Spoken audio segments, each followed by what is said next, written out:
Today, before he left the White House, It's going to be something very special. We have a lot of support. So I think North Korea is going to go very well.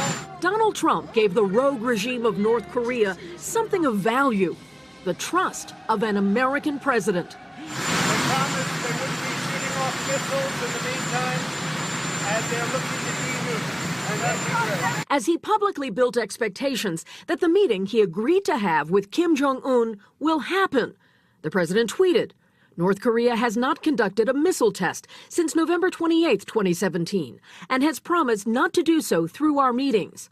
I believe they will honor that commitment. By accepting North Korea's word that it will curb its aggression, the president is taking a major turn from this. Rocket Man is on a suicide mission for himself and for his regime.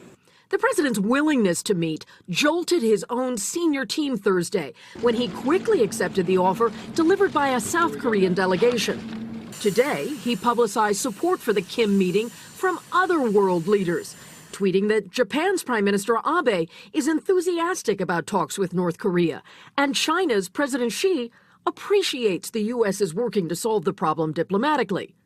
Former United Nations Ambassador Bill Richardson supports a Trump summit with reasonable expectations. I know the North Koreans, they're not going to denuclearize at the meeting or shortly thereafter, but it's worth pursuing that goal. Senior administration officials tell me they, along with their South Korean partners, set a time frame for the Trump-Kim summit of over the next couple of months in order to focus and keep pressure on North Korea. But no time and place has been decided yet. Hey, NBC News fans, thanks for checking out our YouTube channel. Subscribe by clicking on that button down here and click on any of the videos over here to watch the latest interviews, show highlights, and digital exclusives. Thanks for watching.